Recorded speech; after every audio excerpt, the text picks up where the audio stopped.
All right, well, welcome back into Christian Keto with Pastor Scott Tom. And I'm Pastor Scott Tom. Oh, but if you haven't figured that out by now, you should, right?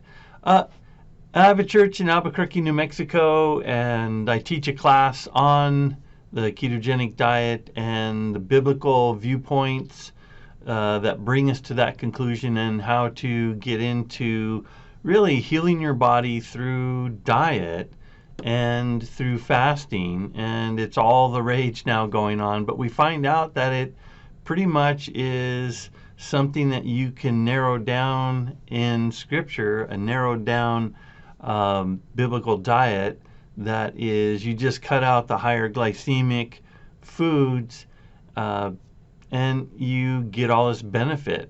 And so there's previous videos on talking about the Egyptians and not eating like them, and so we do a breakdown on that. God left us a whole bunch of information with the Egyptians because they mummified many of their people.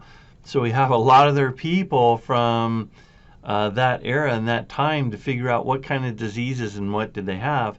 And we did that in a video, so you can check out our videos to get into that.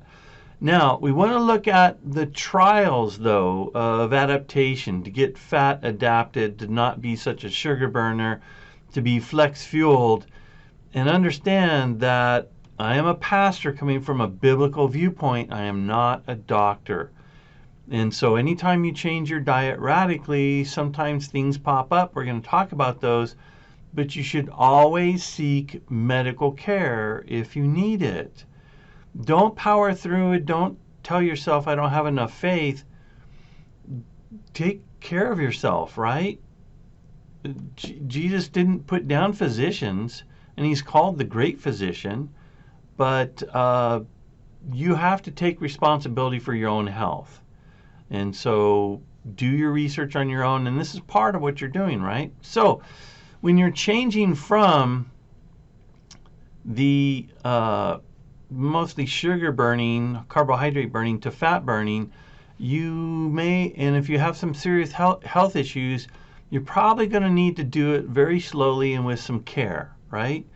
So let's look at if you have heart issues or like hypertension, some of the things that you really need to be aware of and watch out for. Sometimes doctors will have you on a diuretic, right? They have you on something that is getting rid of the excess water in your system because they want to keep your blood pressure down. So you get the water out of your bloodstream, and you now are going to have it helps the drugs work a little bit better to keep your hypertension under control.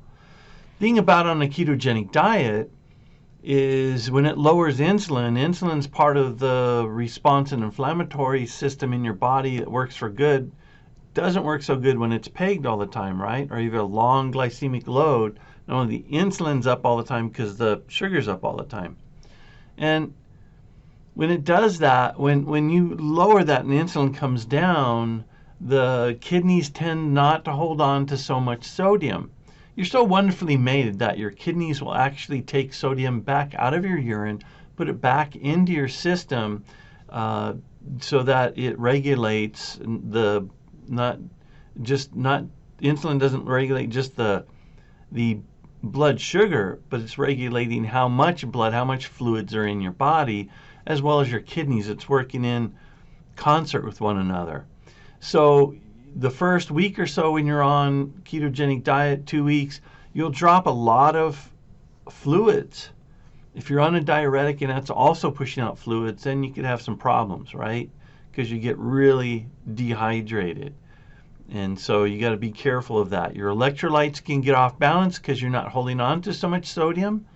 So you're going to need to take in your electrolytes. You're going to need to take in your salt, eat real salt. Remember, you need to get either the pink Himalaya salt or like the real salt. That's a brand name. We're not sponsored by anyone. But you want salt that actually looks like it was mixed with pepper. Has specks of gray and black in it because that means that all the nutrients are still there. You want to get off processed foods, get off the highly processed, just plain white sodium. You get like Morton salt, sometimes even says sea salt.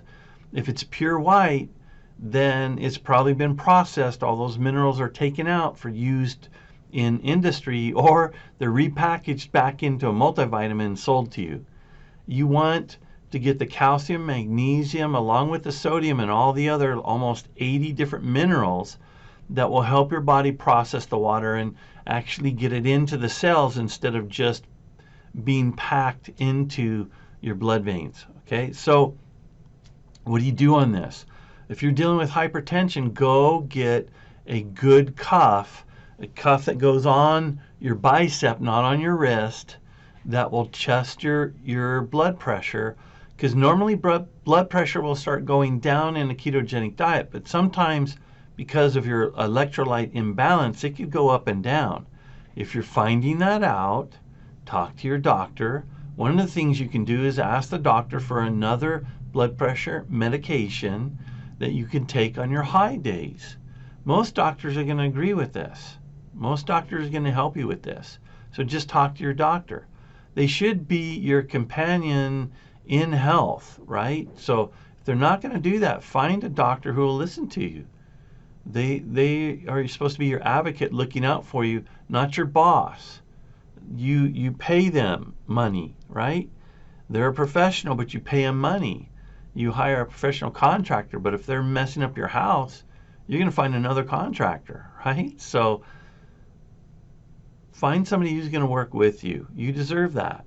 We're in America. Go find a good doctor. If you're listening outside of this and you limited resources and limited doctors, well then, I'm sorry, but you still need to talk to that doctor and work on having a partnership in your health. So when that fluctuates, get that prescription. And then you can slowly take yourself off of it when you need to, right? What about if you're diabetic, then you're going to lower blood sugar rapidly on a ketogenic diet. So you need to be extremely careful, because especially if you're taking anything that is causing you to be insulin sensitive, right? Like metformin, or if you're actually taking insulin. This is why doctors often tell you to take your carbohydrates, because they want to keep that blood sugar, right? They want to keep the blood sugar up. If you if you just are not eating the carbohydrates or the sugar, your blood sugar is going to go down normally, naturally. But if you unnaturally now take medication outside of the body or exogenous insulin from outside the body, it can drive that blood sugar down rapidly, and that's dangerous. You don't want hypoglycemia, a glycemic attack like that. You can pass out. You can even die from that. So you need to get your test strips, get your testing equipment, test yourself carefully, go slowly, and ask your doctor to maybe even prescribe a constant glucose monitor that you can just take your phone, tap your phone to. It just goes on your arm. It's a little tab that goes in, a very tiny micro needle that goes into your skin, and it goes on for about 2 weeks.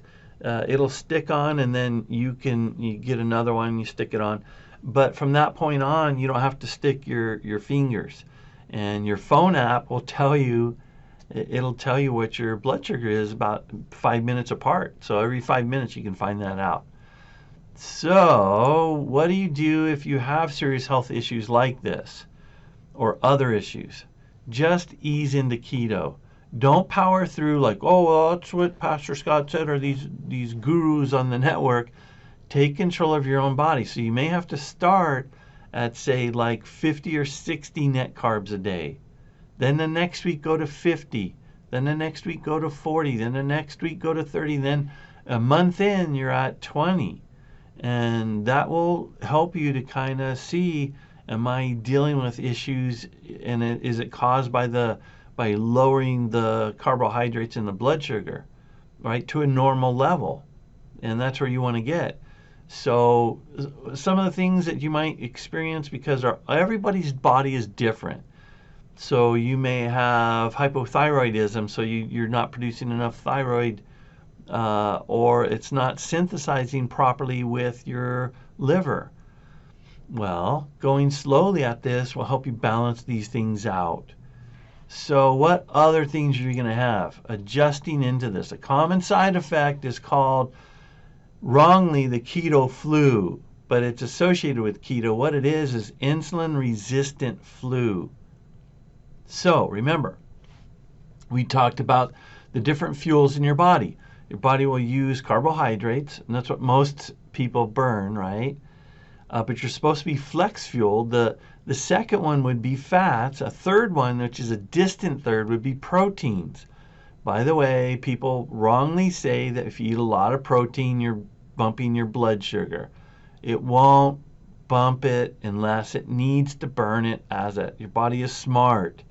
It won't burn the protein as fuel if it has excess. It's just going to use it in your body because you need a ton of amino acids to run your body. It functions on that, right? So it's not going to immediately, if you have abundant fuel there, it's going to use that. But when you are denying the other fuels, so if you're not eating a lot of carbohydrates, you don't have that as a specific fuel for your body to use. Not much, right? 20 grams a day. And so if you are, even though you may be eating a lot of fat, you can't mobilize it much because what's happening is that your insulin is still probably high. So the keto flu feels just like that. Headache, flu, no fever, but you feel tired, just no energy, you can feel terrible. Just like if you were catching a virus, because many viruses interfere with your mitochondria and your ATP. That's your energy currency for your mitochondria, your little engines in your cells to function. So you feel fatigued. If you don't have much carbohydrates coming in and your body still has the insulin high, because why would it be high? It's because you have a long load. Your body's just so used to producing insulin, it just continues to go all day long. And it may take hours or days for it to come down. And then what happens is you kind of burn through all your glycogen or all your sugar, and then you're not mobilizing fat very well because the insulin is still high. Remember, you can't pull fat from your cells when you're in an anabolic state when your insulin is high. It has to come down, glucagon has to come up, and you go into a catabolic state where you're able to actually now pull that much easier, the triglycerides out of the fat tissues, reconstitute them, and then push them into the cells.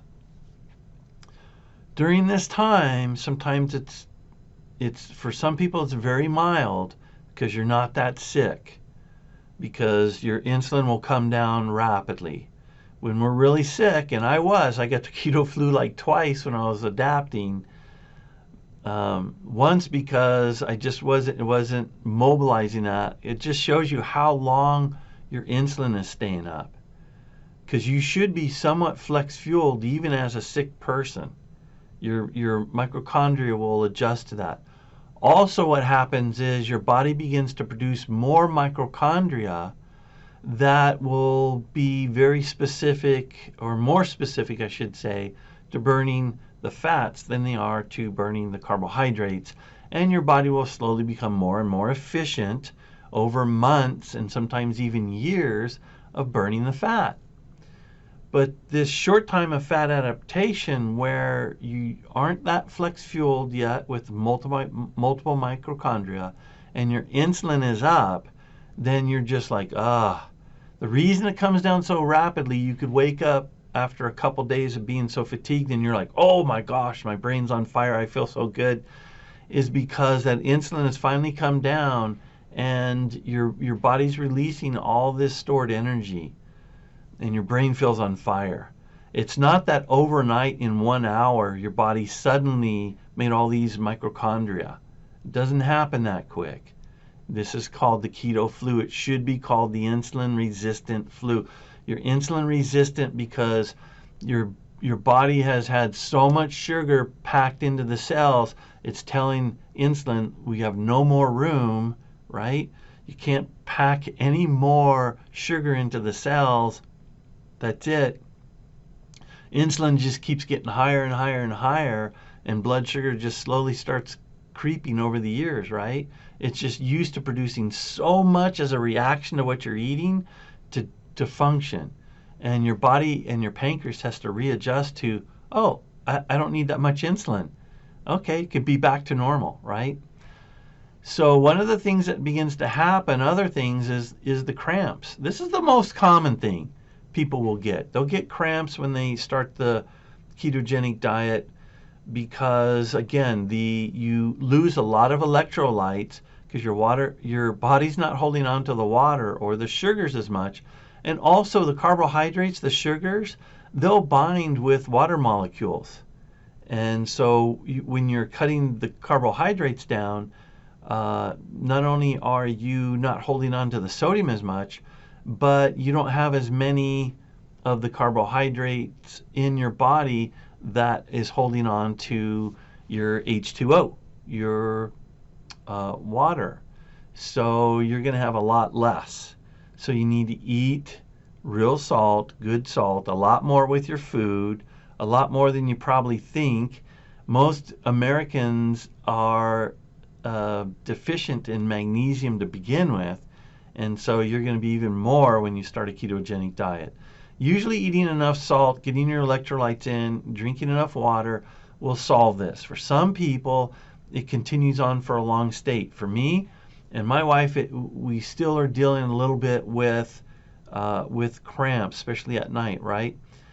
And we found that with caffeine or with chocolate, which has some caffeine in it too, right, that it causes worse cramps. I don't know why. I've done research on this, and I don't know why. If you know why, or if you have an idea, put it in the comment section. I'd love to hear that, or a solution for that, other than, yes, we're eating just a ton of salt and we're getting that. That's not the cause. One of the other things that comes up, though, is constipation. Usually that resolves itself, but again, almost all these problems come in with not having enough fluids in your system. So most people think it's just you're not eating enough fiber. Fiber will help. Think of fiber as the bulldozer could push things through your system. Sorry for that picture in your brain now. But you got this bulldozer going through your system. But it's better if you don't think of the bulldozer, think of the slippery slide, right? Slip and slide, you go run, you have the water on there. The main reason you have constipation is you're just not having your intestines, your lower GI hydrated enough. One of the things you can do, like if you want to eat enough fiber, eat something, just add like flaxseed to your diet. You can add fiber to your diet, eat vegetables higher in fiber. Sure, that's going to help. One of the best things you can do is take your MCT oil, and that will oil things up. MCT oil in like a tablespoon or two, or a teaspoon or two, or just a teaspoon to start, because you can, how can I put this? You can grease the tracks really fast. And so be careful, you're going to have the other problem rather than constipation. Okay, so the other trick you can use is get some chia seeds, put them in your apple cider vinegar drink, and what they'll do is they'll absorb the water, and they come this little gelatinous balls in the water. The seeds just hold on to. You get basically it's pretty tasty because you can make chia pudding by putting it in like a cream, and overnight it'll get gelatinous. You can just drink those down, and so it adds the fiber plus a ton of fluids, and it'll help you out. So the next thing you're going to get is, maybe, you may not get any of these, but you might get heart palpitations. Again, this generally comes from dehydrating. So if you're not drinking enough water, you're not getting your salt, and you start to feel like, oh, I can start to feel my heartbeat. Usually nothing's wrong with that, but you can back off if you feel like, hey, I need to take some carbs or add some more water. Generally, just over time, if you hydrate, eat your salt, that'll go away. Um, Usually, it's not causing a heart problem unless you already had one and it's bringing it to the surface. Generally, that's not the case. It's just hydration. All right, so you drink plenty of fluids. Thanks for watching the broadcast. Hey, if this video agitated you and you don't know what to do, I'm going to tell you what you need to do. So I want you to smash the like button, not the dislike button, not the thumbs down, the heart or the thumbs up. Hulk smash it. Did you do it? Okay. Don't you feel better? Just smash it a couple more times. See? So if you're agitated, you didn't like the video, hitting the like button is what you should do. And because most Americans don't have enough agitation in their life, you need to hit the notification button, and when you do that, I'll agitate you more. So if you liked this video, then I don't know what to tell you. You're just a little weird. So, Mom, Pastor Scott's calling me weird. Oh, you're not weird. I'm weird. Just so, hey. It's okay. It's all right. Love you guys. See you next time. Bye-bye.